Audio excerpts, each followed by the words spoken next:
कौशाम्बी जनपद की सिराथू तहसील जो इस समय प्रदेश में हॉट सीट बन गई है। बता दें कि उत्तर प्रदेश में जिस प्रकार से गोरखपुर की तरफ लोगों की निगाह टिकी है, पूरे देश और प्रदेश की निगाह टिकी है, वैसे ही कौशाम्बी जनपद में सिराथू तहसील के विधानसभा 251 में यहाँ पर लोगों की निगाह इसलिए टिकी है कि यहाँ पर deputy CM Keshav Prasad Maurya BJP से चुनाव लड़ रहे हैं। वहीं उनके सामने समाजवादी पार्टी और अपना दल कमेरावादी पार्टी से पल्लवी पटेल चुनाव लड़ रही हैं। बता दें कि इस समय देखा जाए तो सिराथू विधानसभा में एक नारी सब पे भारी पड़ रही है और इस समय बीजेपी के डिप्टी सीएम और उनके कार्यकर्ताओं में एक तरह से जब से पल्लवी पटेल इस विधानसभा में उतर गई, लोगों की नींद उड़ गई है। देखा जाए तो गांव-गांव पल्लवी पटेल ने जिस तरह से एक कार्यकर्ताओं में के साथ जाकर के लोगों से मिल रही है, उससे एक माहौल से पूरा बदल गया है। और अब एक तरह से देखा जाए तो नौजवानों में एक विचारधारा और एक रोजी रोटी और दवाई, शिक्षा और इस सब मुद्दों को लेकर पल्लवी पटेल सिराथू विधानसभा के गांव-गांव में छा गई है। एक तरह से देखा जा रहा है कि गांव-गांव में जिस गांव में जो है तो जाती है, वहाँ की जनता पल्लवीमय हो जा रहा है। ऐसे में देखना है कि आने वाले 27 तारीख को विधानसभा के चुनाव में कौशाम्बी जनपद में डिप्टी सीएम की राह इतनी आसान नहीं है। कैसे पल्लवी पटेल और अपना दल के टीम से पार पाते हैं और कैसे उनको चुनाव जीत पाते हैं, यह एक बड़ा संदेह बना हुआ है। अमरनाथ झा, दिल्ली खबर, कौशाम्बी। हमारी हम जानते हैं देहात में आप लाइट चलाते हैं, पंखा चलाते हैं। हमारी सरकार बनेगी तो आपको 30 यूनिट बिजली फ्री दी जाएगी। राम दिन आप रखवाली कर रहे हो क्योंकि ये चाहते हैं कि ये भिखारी बना दे, हम गुलाम बना दे। लेकिन भाजपा के लोग इतना पब्लिक अब मूर्ख नहीं रह गई है कि तुम बेवकूफ बना लोगे। आपकी समझ में आ जाएगा, आए योगी बाबा और मोदी बाबा, आपकी समझ में आ जाएगा कि जनता क्या करने जा रही है। भारी बहुमत से जिता देना, आप देश मुख्यमंत्री बनने जा रहे हैं, कोई रोक नहीं सकता है। अभी 2-4 का चुनाव हुआ है, करीब 100 सीट हमारी आ गई है। अभी 5 सीटें तो और बाकी है भैया, अभी सैकड़ों सीट तो हमारी आ गई 2 चरण में। हम 300 सीट जीतने वाले हैं। मुख्यमंत्री बनने से कोई नहीं रोक सकता है। अगर साथ दिया तो हो भी सकता है कि बचे सोलकर भी मंत्री कहीं बाएं दाएं से बन भी सकते हैं। इसलिए हम आपकी लड़ाई लड़ेंगे साथियों। सभी लोगों का स्वागत करते हुए कि आप लोग 27 तारीख को साइकिल पे बटन दबा देना, सब लोग खुशहाली के रास्ते में चल पड़ेंगे। ये झूठों के चक्कर में मत पड़ना, पैसों दारू के चक्कर में न पड़ना। इसी बात के साथ सभी लोगों का मैं हार्दिक स्वागत करते हुए अपने भाई को प्यार देता हूँ। जय भारत। भाई दिवाकर जी से, कमान चंदन भाई से माफी मांगते हुए कई जगह सभा लगी हुई है। मैं अपने प्रत्याशी को बोला सर, जोरदार नारा, समाजवादी पार्टी जिंदाबाद, अखिलेश यादव पल्लवी पटेल, सवाल पल्लवी पटेल, पटेल जिंदाबाद। नियत आपके बीच में पहुंची है।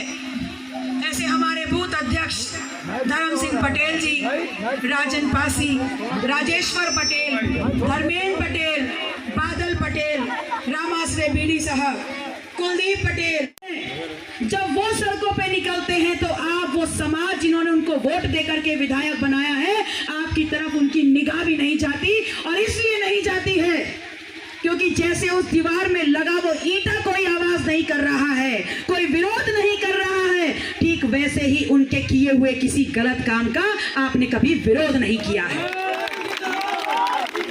मैं आपसे कहना चाहती हूं कि जब जलजला आता है, जब तूफान आता है, तो बड़ी से बड़ी इमारत गिर जाती है। और जब इमारत गिरती है तो ये ईंटें भी शोर करते हैं और ईंटों के बीच में लगा मसाला भी शोर करता है। और इस वक्त सिराथू विधानसभा की वो स्थितियां हैं, वो परिस्थितियां हैं कि जलजला जमीन के अंदर अंदर बहुत तेजी से उफना रहा है। और अगर आप लोगों ने 27 फरवरी को मेरे चुनाव निशान साइकिल के आगे ईवीएम में बटन दबाने का काम कर दिया तो ये भारतीय जनता पार्टी और उप मुख्यमंत्री केशव मौर्य जी की बिल्डिंग धराशायी होकर इसी सरजमीन पर गिरेगी।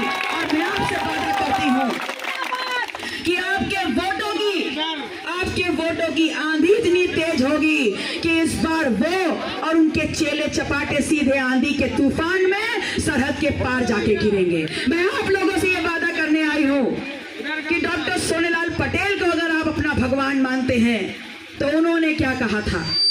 उन्होंने कहा था कि मुर्दा कौमें कभी इंकलाब नहीं करती, जो जिंदा है उन्हें जिंदा होने का सबूत देना होगा।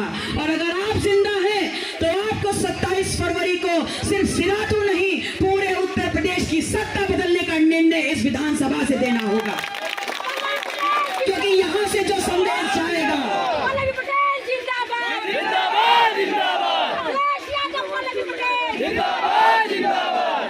क्योंकि यहां से जो संदेश जाएगा वो सिर्फ सिराथू विधानसभा की गलियों में नहीं रहेगा, वो संदेश पूरे उत्तर प्रदेश में होता हुआ लखनऊ की मुख्यमंत्री की कुर्सी पर जाएगा और वहां बैठेंगे हमारा नेतृत्व कर रहे माननीय अखिलेश यादव जी, जिनके ऊपर राजमाता कृष्णा पटेल का हाथ है। और आशीर्वाद देकर उन्होंने कहा है कि इस बार कुर्सी पर अगर बैठेगा तो हमारे समाज का लड़का बैठेगा, हमारी नुमाइंदगी वो व्यक्ति करेगा, और सरकार चलेगी तो किसान और फसल के नाम पर चलेगी, सरकार चलेगी तो नौजवान के रोजगार के नाम पर चलेगी, महिला सुरक्षा के नाम पर चलेगी और बच्चों के भविष्य के नाम पर चलेगी। बहुत चालाक है ये, और लच्छेदार बातें करने में तो इनके आगे कोई है ही नहीं। लेकिन आप लोगों से एक सवाल पूछ रहे हैं, उसका जवाब दीजिएगा और बाकी निर्णय आप स्वयं करेंगे। आप लोगों से वादा किया है ना कि 5 किलो राशन देंगे, वादा किया है ना 5 किलो राशन। तो ये बताइए 5 किलो राशन के बदले ये खेतों में खड़ी हमारी 50 कुंटल की फसल को छुट्टा सांड से चरवा रहे हैं। तो किसानों के लिए घाटे का सौदा है कि मुनाफे का सौदा? अगर घाटे का सौदा है और किसान हर फसल दर फसल घाटा खा रहा है तो ना उसकी कमाई है ना उसके हाथ में बचत है। तो जब बचत नहीं है तो बच्चों की पढ़ाई होगी क्या? आपके थाली में अच्छा खाना होगा क्या? आपके घर में शादी ब्याह होगा क्या? आपके घर में अच्छा खाना अच्छे कपड़े आएंगे क्या? क्या 30 त्योहार खुशियां आएंगी? तो जब इतना कुछ पता है तो फिर काहे भटक जाते हो? हम आपसे ये कहने आए हैं, हम आपसे कहने आए कि याद रखिएगा, इनकी लच्छेदार बातों में मत फंसिएगा। और ये याद रखिएगा कि अगर आपने हमको नेतृत्व दिया, आपने हमको सदन में पहुंचाने का काम किया, तो आपकी इस बेटी इस बहू को बहुत अच्छे से पता है कि वो छुट्टा सांड के नाक में नकेल डाल के खूंटे पे कैसे बांधा जाता है।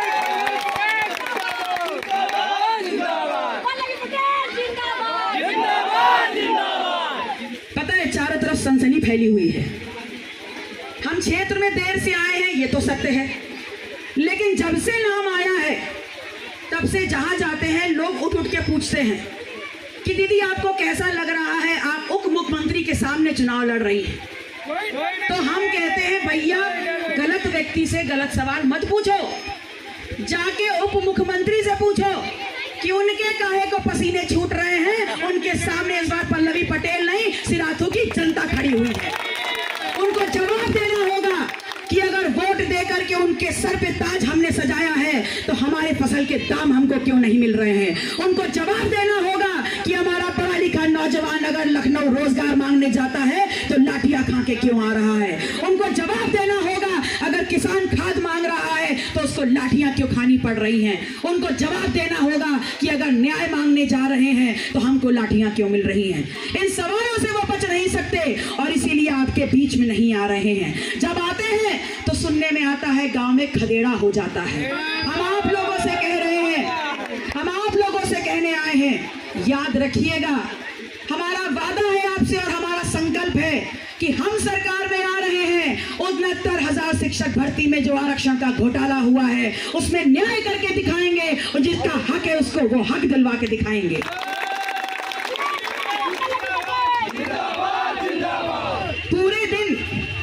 पूरे दिन क्षेत्र में जाना है, लोगों से मिलना है और जब लोगों से मिलने के बाद 11-12 बजे घर पहुंचते हैं, जब सोचते हैं कुछ खा पी ली जाए, थोड़ा आराम कर लिया जाए, तब कान में एक सुरसुरी सी रेंग जाती है कि वहाँ लाल वाला नोट बट गया, वहाँ साड़ी बट गई, वहाँ कंबल बट गया। तो आप लोगों से वोट तो मांगने आए हैं, अपील करने तो आए हैं, लेकिन ये भी कहने आए हैं किसान की बेटी है और कौशाम्बी जनपद में किसान के घर में बहू बन के गए हैं। पैसा वैसा नहीं है मेरे पास, हाथ खाली जेब खाली, और आप लोग को पैसा तो बिल्कुल ना बांट पाएंगे। अगर हम आपको कुछ दे सकते हैं, अगर कुछ दे सकते हैं तो इन रगों में जो खून है वो मैं आप लोगों के बहाने के लिए तैयार हूँ। मैं आप लोगों के हक और अधिकारों के लिए लड़ने के तैयार हूँ। मैं इस बात का विश्वास दिलाती हूँ आप लोगों को कि जिन मताधीशों को इस सरहद के पार फेंकने का वादा हम आपसे कर रहे हैं, आपकी पूरी सुरक्षा की गारंटी मैं लेके आई हूँ आपके बीच में। और मेरे माँ बाप ने जो मुझे दिया है, मेरी शिक्षा, वो शिक्षा आपके बच्चों को देने आई हूँ, उसमें कोई समझौता नहीं करूंगी। मैं एक PhD की रिसर्च स्कॉलर रही हूँ। मैंने कैंसर जैसी खतरनाक बीमारी पे काम किया है और अंत में इस निर्णय पर पहुंचे हम सब लोग कि जब कैंसर बहुत बढ़ जाए तो उसका ऑपरेशन कर दिया जाता है। और सिराथू में जो लोग कैंसर की तरह फैल गए हैं, अगर आप लोगों ने साथ दिया तो हर गली नुक्कड़ चौराहे से उन लोगों का ऑपरेशन करके बाहर फेंकने का काम करेंगे। आज लड़ाई आरक्षण की है और आज लड़ाई उस संविधान को बचाने की है जिस संविधान ने हमें ताकत दी है कि हम अपनी सरकार बना सकें, और जब वो सरकार हमको धोखा दे उसको उस ताज से उठा करके सड़क पे पटकने का काम हम करते हैं। ऐसे संविधान और वो ताकत जो बाबा भीमराव अंबेडकर ने हमको दी है, आज वो संविधान खतरे में है। आज हमारा आरक्षण जो हमें एक मौका, एक उपलब्धि के रूप में दिया गया है, आज वो खतरे में है। और इसीलिए नुकसान दिखा करके LIC, रेलवे, एयरपोर्ट, बस अड्डे सब बेचने का काम कर रहे हैं, क्योंकि अगर ये सरकारी संस्थान बिक जाएंगे तो सरकारी नौकरियां खत्म हो जाएंगी, और सरकारी नौकरियां खत्म हो जाएंगी तो आरक्षण की लड़ाई क्यों लड़ेंगे? आरक्षण अपने आप संविधान में दफन हो जाएगा। इसलिए आप लोगों से कह रहे हैं, हमें और आगे जाना है। आप लोगों से रजा लेते हुए अंत में सिर्फ इतना कहेंगे, याद रखिएगा, ये लड़ाई हमारी कमाई की है, ये लड़ाई हमारी पढ़ाई की है, ये लड़ाई हमारी दवाई की है, और सबसे अहम आरक्षण को बचाते हुए ये लड़ाई हमारे संविधान की है। क्योंकि अगर संविधान मिट गया, अगर हमारा ये वोट का ताकत मिट गई तो हम दोबारा गुलाम बन जाएंगे। और इस बार हम प्रशासन करने के लिए अडानी और अंबानी हर गांव में आके बस जाएंगे। मैं आप लोगों से रजा लेते हुए ये कहना चाहूंगी और पुनः अपील करती हूँ, हम वो समाज है जो एक गांव में नहीं रहता, हम वो समाज है जो मंजनपुर में भी रहता है, जो चाइल में भी रहता है, जो बनारस में रहता है, जो प्रतापगढ़ में रहता है, जो जौनपुर में भी रहता है। तो आप लोगों से कहेंगे, मेरे जाने के बाद फोन उठा लीजिएगा। मंजनपुर में मेरे बड़े भाई इंद्रजीत सरोज जी चुनाव लड़ रहे हैं, चाइल में मेरी बहन पूजा पाल चुनाव लड़ रही है। अपने सगे संबंधियों से, नाते रिश्तेदारों से अपील कर लीजिएगा कि एक एक वोट हमारे इस गठबंधन के प्रत्याशी को देने का काम कर दीजिएगा। क्योंकि अगर सदन में इंद्रजीत सरोज जाएंगे, पल्लवी पटेल जाएगी या पूजा पाल जाएंगी, बात हक और अधिकार की होगी, बात कमेरा बनाम लुटेरा की होगी, बात 80 बनाम 20 की होगी। और इस बार अपना हक और अधिकार हम वो सत्ता लेकर रहेंगे। बहुत बहुत धन्यवाद। जय संविधान, जय भीम, जय कमेराबाद, जय समाजवाद।